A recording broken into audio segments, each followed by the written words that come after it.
The story that I'm about to tell you is a true story. It is about an incident that took place about 22 years ago, and yet I remember it as though it happened yesterday. My wife and I had just been married for about a week. Then one day she came up to me holding a toothpaste tube. She called out to me, and I replied. Then holding the toothpaste tube in front of me, she said,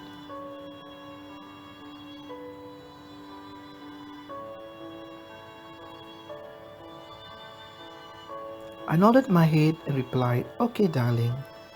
And there the story should have ended, but it did not.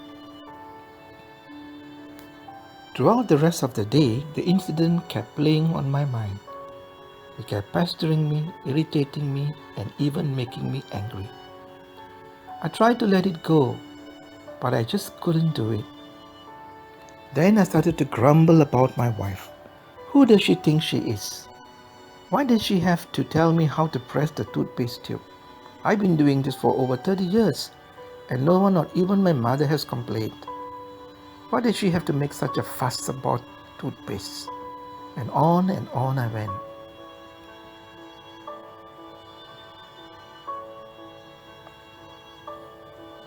That evening, when I sat down in prayer, I found myself still thinking about the incident and still feeling upset.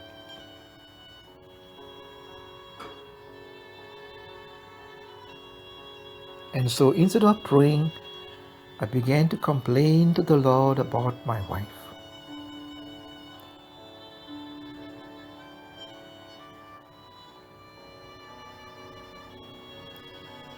After a while, exhausted from all the complaining, I just kept silent. Then, in my mind, I saw the image of a brick, a single brick that gently floated down from the sky and landed on the ground. I looked at it and I was puzzled. What is this about? I asked. Then there was a second brick, then a third, and a fourth. One by one, bricks were floating gently down from the sky and landing on the ground, next to each other. As more bricks fell, it seemed as though a wall was being built. The wall kept getting bigger and larger. Then I saw that the wall was actually being built around me, first behind me and then on the sides. Before I knew it, I was surrounded by 4 walls. I was sitting within the walls and had become a prisoner, and I could not get out. I found myself asking God, "What are you trying to tell me?" Then a clear, gentle voice spoke. It said, "If you allow the first brick, that is your first resentment towards your wife, to land and remain in your heart, eventually your anger and resentment will imprison you. Today it will be the first brick, tomorrow another, and then another.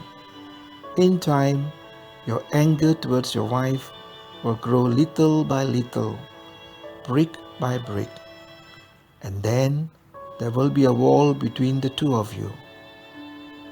It will break up your relationship and even your marriage. It all begins with a single brick, the first resentment. So right now, you have to decide. Do you want the first brick to remain in your heart? Or do you want to get rid of it straight away? Remember, if you allow the first brick to remain, the second brick will come sooner or later. I thought about it for a while. Then I realized what God was trying to tell me. And so, saying, "In the name of Jesus, I throw away the first brick." And in my mind, I literally saw myself throwing the brick away. It was not easy, but I knew I had to get it done. Then I thanked God for the message that He had given to me. After that, I went to my wife and told her what had happened. I asked for her forgiveness for holding a resentment towards her. She accepted my apology and asked me to forgive her if she had hurt me in any way. She also thanked me for the message and said that she too will abide by it. Today, we've been happily married for 22 years. Since the day of the incident, we hardly argue or get angry with each other easily. Whenever I find myself getting upset with my wife, I immediately check myself and make sure that I do not allow the first brick to fall and remain in my heart. And so, my dear friends, remember that often anger and resentment towards someone we love and care about, especially our spouse, often starts with one incident, usually a minor incident.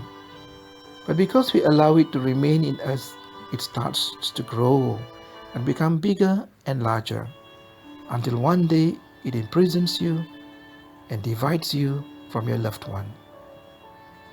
Don't let it happen. Don't let the first brick remain. Throw it away immediately. God bless you.